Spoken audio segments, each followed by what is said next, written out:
Alice was beginning to get very tired of sitting by her sister on the bank, and of having nothing to do. Once or twice she had peeped into the book her sister was reading, but it had no pictures or conversations in it, and what is the use of a book, thought Alice, without pictures or conversations? So she was considering in her own mind, as well as she could, for the hot day made her feel very sleepy and stupid, whether the pleasure of making a daisy chain would be worth the trouble of getting up and picking the daisies, when suddenly a white rabbit with pink eyes ran close by her. There was nothing so very remarkable in that, nor did Alice think it so very much out of the way to hear the rabbit say to itself, "Oh dear!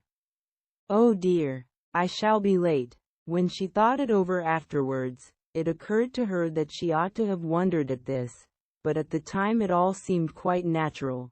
But when the rabbit actually took a watch out of its waistcoat pocket, and looked at it, and then hurried on, Alice started to her feet, for it flashed across her mind that she had never before seen a rabbit with either a waistcoat pocket, or a watch to take out of it. And burning with curiosity, she ran across the field after it, and fortunately was just in time to see it pop down a large rabbit hole under the hedge. In another moment down went Alice after it, never once considering how in the world she was to get out again. The rabbit hole went straight on like a tunnel for some way, and then dipped suddenly down, so suddenly that Alice had not a moment to think about stopping herself before she found herself falling down a very deep well. Either the well was very deep, or she fell very slowly, for she had plenty of time as she went down to look about her and to wonder what was going to happen next. First, she tried to look down and make out what she was coming to, but it was too dark to see anything. Then she looked at the sides of the well, and noticed that they were filled with cupboards and bookshelves. Here and there she saw maps and pictures hung upon pegs. She took down a jar from one of the shelves as she passed. It was labeled orange marmalade, but to her great disappointment it was empty. She did not like to drop the jar for fear of killing somebody underneath, so managed to put it into one of the cupboards as she fell past it.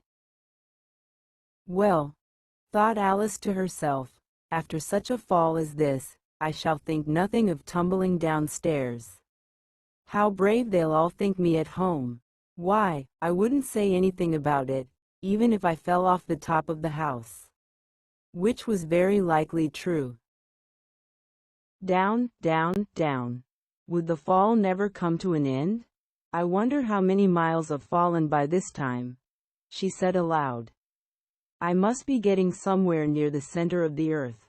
Let me see, that would be 4,000 miles down, I think, for, you see, Alice had learned several things of this sort in her lessons in the schoolroom, and though this was not a very good opportunity for showing off her knowledge, as there was no one to listen to her, still it was good practice to say it over. "Yes, that's about the right distance, but then I wonder what latitude or longitude I've got to." Alice had no idea what latitude was, or longitude either, but thought they were nice grand words to say. Presently she began again. "I wonder if I shall fall right through the earth. How funny it'll seem to come out among the people that walk with their heads downward. The antipathies, I think." She was rather glad there was no one listening, this time, as it didn't sound at all the right word. "But I shall have to ask them what the name of the country is, you know." "Please, ma'am, is this New Zealand or Australia?" And she tried to curtsy as she spoke. "Fancy curtsying as you're falling through the air. Do you think you could manage it? And what an ignorant little girl she'll think me for asking. No, it'll never do to ask. Perhaps I shall see it written up somewhere." Down, down, down. There was nothing else to do, so Alice soon began talking again. "Dinah'll miss me very much tonight, I should think." Dinah was the cat. "I hope they'll remember her sauce of milk at tea time." "Dinah, my dear, I wish you were down here with me. There are no mice in the air, I'm afraid, but you might catch a bat, and that's very like a mouse, you know. But do cats eat bats, I wonder? And here Alice began to get rather sleepy, and went on saying to herself, in a dreamy sort of way, do cats eat bats? Do cats eat bats? And sometimes, do bats eat cats? For, you see, as she couldn't answer either question, it didn't much matter which way she put it. She felt that she was dozing off, and had just begun to dream that she was walking hand in hand with Dinah, and saying to her very earnestly, "Now, Dinah, tell me the truth. Did you ever eat a bat?" When suddenly, thump, thump, down she came upon a heap of sticks and dry leaves, and the fall was over. Alice was not a bit hurt, and she jumped up onto her feet in a moment. She looked up, but it was all dark overhead.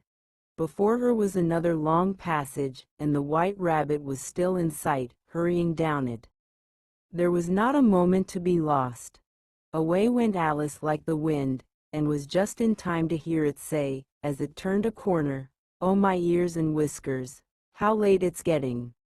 She was close behind it when she turned the corner, but the rabbit was no longer to be seen. She found herself in a long, low hall, which was lit up by a row of lamps hanging from the roof. There were doors all round the hall, but they were all locked, and when Alice had been all the way down one side and up the other, trying every door, she walked sadly down the middle, wondering how she was ever to get out again.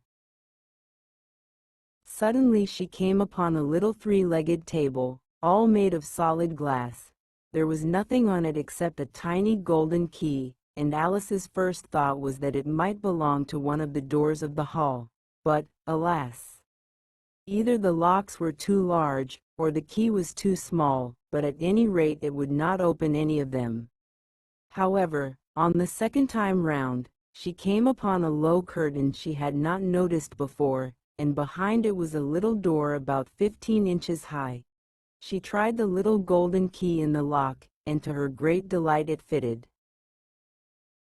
Alice opened the door and found that it led into a small passage, not much larger than a rat hole. She knelt down and looked along the passage into the loveliest garden you ever saw. How she longed to get out of that dark hall, and wander about among those beds of bright flowers and those cool fountains, but she could not even get her head through the doorway. And even if my head would go through, thought poor Alice, it would be of very little use without my shoulders. Oh, how I wish I could shut up like a telescope. I think I could, if I only knew how to begin. For, you see, so many out-of-the-way things had happened lately, that Alice had begun to think that very few things indeed were really impossible. There seemed to be no use in waiting by the little door, so she went back to the table, half hoping she might find another key on it, or at any rate a book of rules for shutting people up like telescopes. This time she found a little bottle on it, which certainly was not here before, said Alice, and round the neck of the bottle was a paper label, with the words, "Drink me," beautifully printed on it in large letters. It was all very well to say, "Drink me," but the wise little Alice was not going to do that in a hurry. "No, I'll look first," she said, "and see whether it's marked, poison, or not," for she had read several nice little histories about children who had got burnt, and eaten up by wild beasts and other unpleasant things, all because they would not remember the simple rules their friends had taught them, such as, that a red-hot poker will burn you if you hold it too long, and that if you cut your finger very deeply with a knife, it usually bleeds, and she had never forgotten that, if you drink much from a bottle marked, poison, it is almost certain to disagree with you, sooner or later.